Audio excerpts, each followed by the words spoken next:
no muy lejanos a los defendidos aquellos años por la corriente jansenista. De todo ello no permaneció ajeno Flores Calderón, profesor de filosofía y por lo tanto observador privilegiado de la labor de esa corriente, tomando partido por el sector del claustro más comprometido con los postulados libertarios bajo los auspicios de su íntimo amigo y lejano familiar José Esteban Marrón. La saludable amistad entre María Francisca de Sales Portocarrero, sexta condesa de Montijo, con el antiguo obispo de la diócesis de Osma, don Antonio Tavira Almazán, que era asiduo miembro de las tertulias de la condesa, como referencié anteriormente en su casa palacio, posibilitaría una relación próxima de Manuel Flores Calderón con la condesa. Flores Calderón contrajo matrimonio el 10 de abril de 1794 con Isabel García Marco, una jovencita a la que conocía desde niña, hija de una acomodada familia de profesionales del derecho. Para su boda, la condesa de Montijo le regaló a la novia un valioso aderezo de esmalte y piedras preciosas montadas sobre plata. Es decir, había ya una relación entre Manuel Flores Calderón y María Francisca de Sales Portocarrero. Flores Calderón decidió abandonar la docencia a causa del pobre salario que recibía. Acababa de casarse, tenía 2 niños pequeños y aspiraba a alcanzar una posición suficiente. Estos debieron ser los motivos para que en 1803 fuese contratado como administrador de la condesa para sus posesiones y estado en Montijo. Los documentos hablan que Manuel Flores Calderón en 1804 estaba en Montijo. Pues el 10 de agosto de ese año le nacía el matrimonio del tercero de sus hijos, a quien pusieron por nombre Lorenzo. Lorenzo, que luego lo va a seguir en el destierro en Londres. Un parto que presentó algunas dificultades, teniendo que intervenir el cirujano Pedro Domínguez. El nuevo neófito fue bautizado el 3 de septiembre en la parroquia de San Pedro Apóstol, del que fue padrino el párroco, don Gonzalo Vélez de Guevara, y testigo don Alonso Botello de San Juan y don Vicente Berriz Donoso, dos notables hacendados y miembros de la nobleza en Montijo. La marcha de la condesa María Francisca hacia su estado de Logroño trajo la normalidad a la casa palacio de Montijo. Isabel García Marco se quedó nuevamente embarazada, la mujer de Flores Calderón, trayendo al mundo el 23 de abril de 1807 un nuevo vástago. Pero si el anterior parto ya lo tuvo con ciertas dificultades, la madre no salva la vida y fallece. Había de la niña que nació, que le pusieron por nombre Paula, fueron sus padrinos Norberto, el hermano menor de Flores Calderón, y su amigo de toda la vida, José Esteban Marrón, que habían venido de Peñaranda del Duero hasta Montijo. Esta vez la madre, como dije, no superó el parto y no fue enterrada en lo que la tertulia de la condesa en Montijo hablaba del cementerio. El cementerio se inauguró escasos días después. Ella murió el 14 de mayo de 1807 y el cementerio se inaugura a finales del mes de junio. Faltaba algo un mes para inaugurar y fue enterrada, por lo tanto, la mujer de Flores Calderón en el interior del templo parroquial de San Pedro Apóstol. La partida de función dice concretamente en la grada donde es enterrada. Los acontecimientos políticos y militares se precipitaron irremediablemente, inaugurándose un periodo al que Manuel Flores Calderón llamará años más tarde el quinquenio monstruoso, en referencia evidentemente a la guerra de independencia. Hay un momento que Montijo almacena 4.800 hombres, 800 caballos franceses se acuartelan en Montijo en el verano de 1809. Meses más tarde marcha este hombre a Peñaranda del Duero, no sin antes haber tenido una entrevista, haberse testigo de una entrevista que tuvo el conde de Montijo con Wellington aquí en Badajoz, y que él al final, con un comandante, logró ser amigo de él, y con sus 4 hijos pequeños marchó de nuevo a Peñaranda del Duero, ¿no? Ahí Flores Calderón pasa un tiempo y, terminada la guerra, reinicia su relación con el conde de Montijo, trasladándose a vivir a Segovia, provincia de la que don Eugenio Eulalia Portocarrero poseía un importante patrimonio. La proximidad de la capital de España le permitió conocer a gente influyente y sobre todo con un círculo de madrileños a través de la masonería, vehículo imprescindible para formar parte de la clandestinidad en la política nacional. No debe resultar extraño que Flores Calderón perteneciera como el conde de Montijo a la masonería. En los papeles reservados del rey Fernando VII, en los que se adjuntan informes sobre los masones de 1823 obtenidos por la policía, se le cita apareciendo con el nombre masónico de Emmanuel.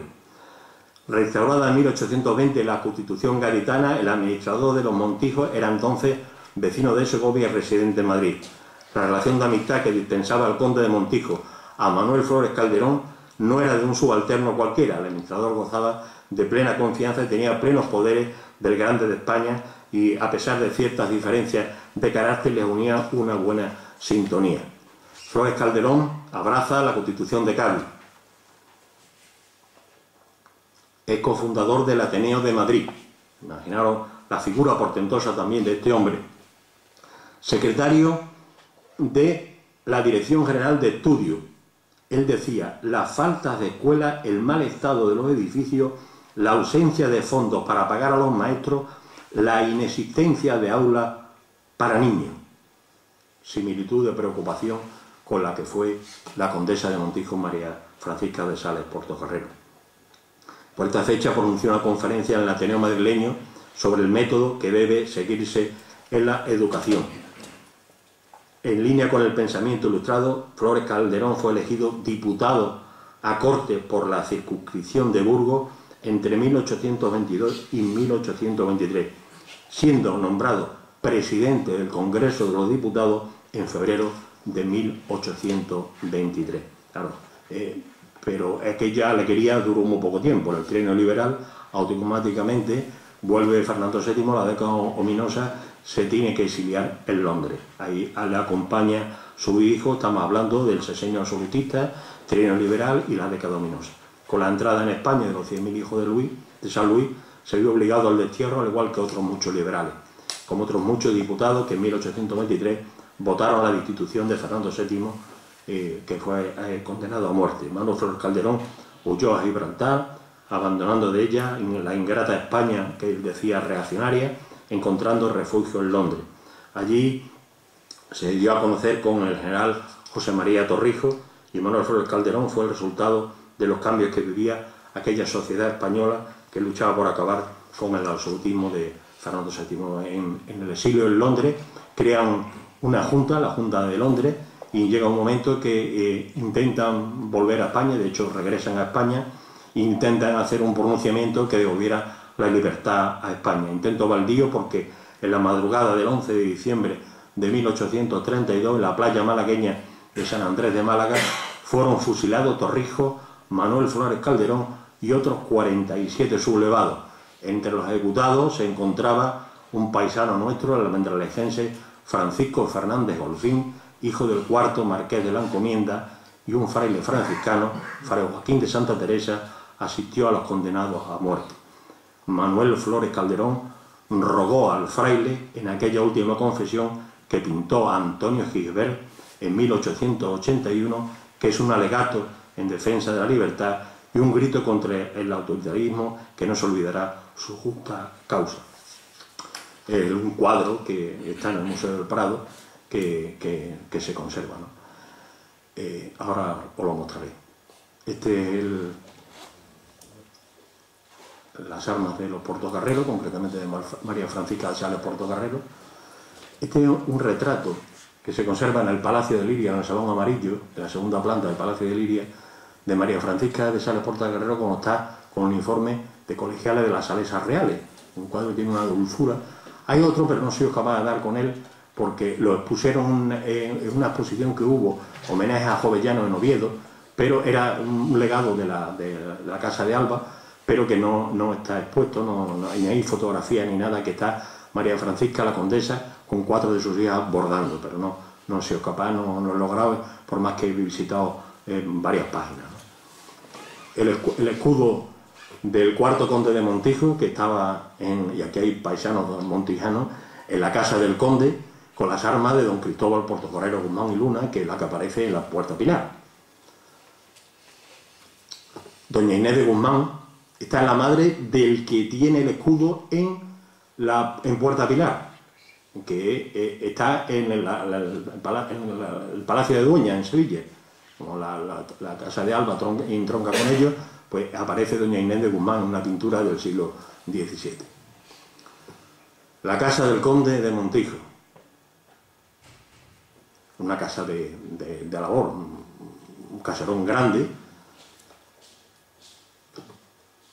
Otra vista de la casa del conde, donde, bueno, pues al final fue poco a poco, había una acacia en la puerta, muy típico, pero bueno, al lado donde aparece ese grupo de hombres eso era una churrería, en la época cuando se hace la fotografía. Al lado está lo que es la casa parroquial, donde viven los párrocos de Montijo, pero que al final la piqueta en los años 70, y aquí un arquitecto se acordará perfectamente de ello, pues se produjo esto. Fue demolido todo y se convirtió en la urbanización Huerta del Conde. Esto lo tenía el palacio, era una de las columnas de estilo romano que estaba en la galería de acceso al palacio. Los señores que vendieron en la casa palacio, no, por más que un alcalde que hubo en Montijo, por más que intentó que le devolviera esta espléndida fuente, pues no hubo posibilidad para haberla puesto en lo que es hoy el atrio de la iglesia de San Pedro y haber puesto que era pues, donada por ellos, ¿no? Aunque ellos habían comprado el caserón aquel, pero que realmente esto pertenecía al patrimonio de los portocarreros. Bueno, la puerta pilar que todo el mundo sabe para dar testimonio de que está el escudo del conde de Montijo, como está en la puerta del perdón de la iglesia de San Pedro. Los portocarreros fueron fautores y patrones de la iglesia de Montijo, como está lo que es la entrada al convento de la Clarisas de Montijo, donde están los dos escudos del cuarto conde de Montijo, eso es un detalle, como está también en lo que fue la primera parroquia documentada, el Ermita de San Isidro, que fue luego casa granero, donde ellos hizo una remodelación para convertirla en casa granero. En este tríptico de pintura que se conserva en la capilla de San Antonio, procedente del convento de San Antonio de Observantes, que lo había fundado el abuelo de María Francisca, de Cristóbal Villalpando, Portocarrero Villalpando. Pidieron al freno la presencia también de los portocarreros, también en la Plaza de España, donde está el ayuntamiento, pues hay este caserón que también procede de la casa palacio que ellos tuvieron, los portocarreros que de allí venían, el escudo del cuarto conde también.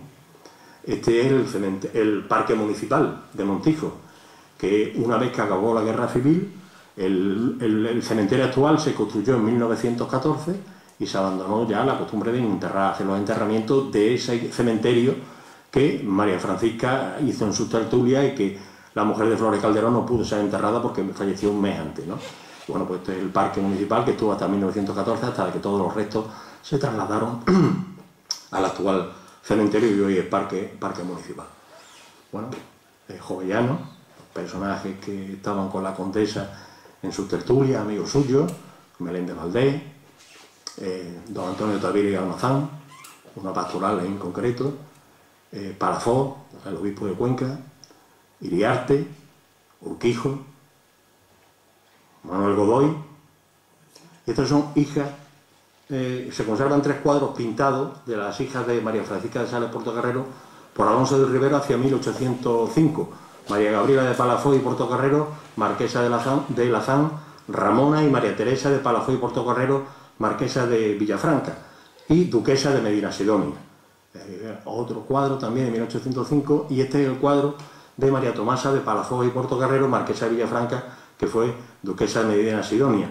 Fue pintada por Goya en 1804. En esta pintura vemos a la marquesa pintando el retrato de su marido Francisco de Borja Álvarez de Toledo. Está fechado en el brazo, los brazos del sillón, y también en la paleta de la pintura pone el nombre de Goya. Esta mujer, María Tomasa, hija de María Francisca, continuó el trabajo de su madre y participó también en las actividades de la Junta de Damas, ocupando la presidencia, mostrando gran interés por las nuevas ideas pedagógicas y el desarrollo científico. Eugenio Eulalio Portocarrero Palafós, pintado por Goya, el 7º conde, que cambia ya el sentido de los palacios. Los portocarreros tuvieron la Vistilla, en la plaza de los Afligidos, y también en la calle Duque de Alba, que va entre Tirso de Molina y por ahí, en esa zona. Concretamente su hijo construye un nuevo palacio, que muchos de los que están aquí seguro que se han hospedado a hacer algún curso del BBVA, porque es esto. El Hotel Santana, que hay más de una vez hemos quedado pernoctados y hemos pasado momentos muy agradables, y eso fue la casa palacio de Eugenio Eulalia y sus sucesores. Cipriano Portocarrero Palafón, que es el que, al morir Eugenio, su hermano, es el que regresa de Francia a España para hacerse cargo del condado. Este hombre casa con una señora de origen irlandés, doña María Manuela, que es muy famosa porque doña Concha Piquer cantó muchas coplas dirigidas, tiene de doña María Manuela, y supo casar muy bien a sus dos hijas, concretamente a Eugenia de Montijo con Napoleón III, que era nieta de María Francisca de Sales Portocarrero, y Paca, María Francisca de Sales, que se llamaba, conocida por Paca Alba, porque se casó con el duque de Alba. Montijo tiene una calle con el nombre de María Francisca de Sales Portocarrero. Hubo un alcalde que asumió el papel de lo que fue esta mujer y lo que representó esta mujer, y precisamente además en contrasentido, porque fue un alcalde del Partido Comunista y le puso un nombre de una calle, pero bueno, un nombre muy culto, y le puso el nombre de la calle a una noble, a la sexta condesa de Montijo, ¿no? Este es el cuadro del que hacía antes referencia, donde Gilbert pinta ese momento trágico del fusilamiento. De hecho, yo vi algunos ya caídos en el suelo, y concretamente en esta parte de aquí va a aparecer ese Manuel Flores Calderón y este Antonio Golfín, el hijo del cuarto marqués de la encomienda. Ese de la casaca es Manuel Flores Calderón. Este es su hijo Lorenzo, que nació en Montijo y que se fue con él hasta a Londres, ¿no?, en el destierro, y luego ya se presentó a las elecciones, fue diputado también en el Congreso de los Diputados. Estos son dos nietos que pinta Antonio Esquivel, dos nietos de Flores Calderón, que están en el Museo del Prado, una niña y el niño también. Son estampas que son muy conocidas dentro de las galerías. Y esta es una de las frases que con ello termino la conferencia, que pronunció Manuel Flores Calderón al fraile que la atendió antes de su ejecución. Era Joaquín de Santa Teresa. Nosotros no somos traidores, que nos trajo aquí el amor de nuestro país, el deseo de libertarlo de la esclavitud que sufre, de la ignominia que lo cubre, y que lo único que queremos es el bien y la felicidad de la patria. Pues con esto termino, con la idea de que esta señora, la condesa de Montijo, fue una importante figura de la Ilustración, y que gracias a la Junta de Damas, a la sociedad, a la rama femenina de la Sociedad Económica de Amigos del País, hizo lo que hizo. Pues que su ejemplo cunda, que su figura se restablezca, aunque ha habido ya algunos biógrafos que la han llevado hacia cabo, pero mi interés era de divulgarla, su figura, y la también portentosa figura de su administrador Flores Calderón, hijo de la Ilustración, pero que se fue en busca luego del liberalismo. Nada más por la atención y muchísimas gracias.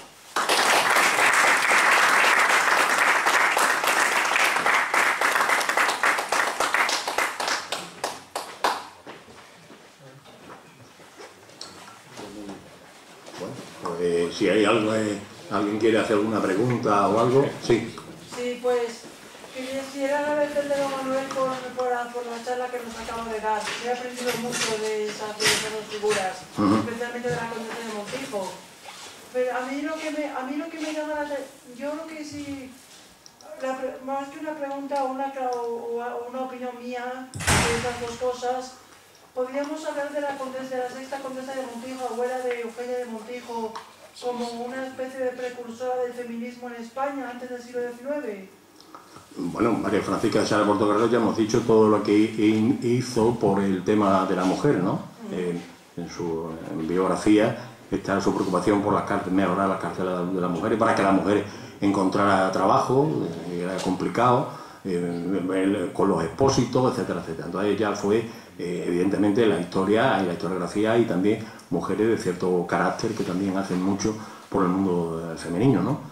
pero ella fue una figura, fue lo que más me atrae a mí, o sea, en concreto esta mujer que yo en Montijo le ofrecí la charla para darle dentro de la Semana a la Mujer, pero bueno, no pudo encajar y luego encajó al mes siguiente, ¿no? Para tomar como referencia, como ejemplo de lo que una mujer puede hacer por el sexo femenino, por la mujer. Y además es que además no es la única que ha ilustrado de la época, también está, por ejemplo, un nombre que me viene a la cabeza es Josefa Mari Borbón.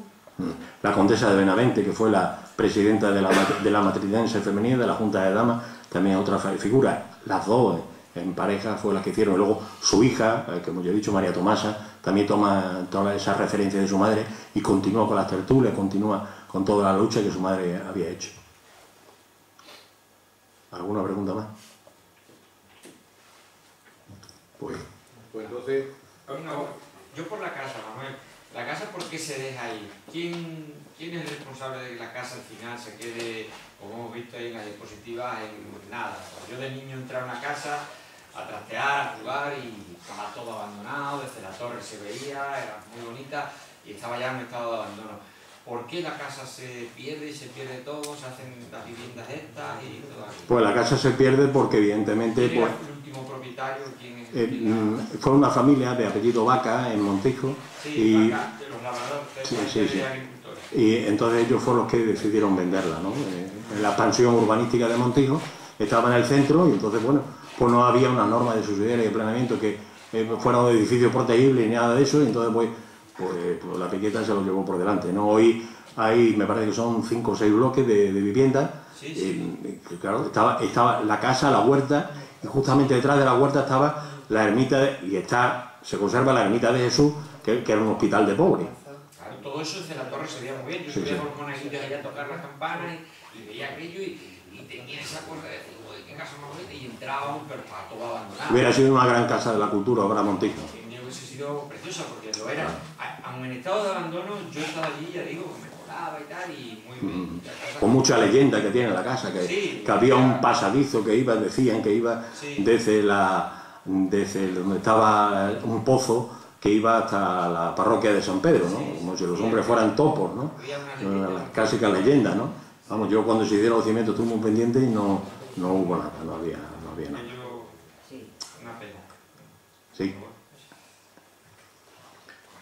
Bien, pues muchas gracias a ustedes, muchas gracias De todas maneras, cuando este año, que voy a volver otra vez a los coloquios de Trujillo, nos dan siempre a los autores una separata, concretamente nos dan 20 ejemplares, al menos 2 de ellos, y las actas, si puedo también, completas, las depositaremos en la biblioteca de nuestra económica, por si queréis leerlo. Yo he hecho muchos resúmenes deprisa por no cansar mucho, ¿no? Entonces pues ahí podréis deleitaros con esta mujer. Y también tengo un libro de Paula de Emerson que está un poco abandonado y tal, lo quiero restaurar también y prepararlo, porque es otra joya, que es la primera que hace su biografía, la primera biógrafa que hace la vida de María Francisca de Sales Portocarrero, con algunas lagunas que tiene, que ya se ha investigado y se ha hecho posteriormente. Muy bien, pues muchas gracias a todos. Buenas noches.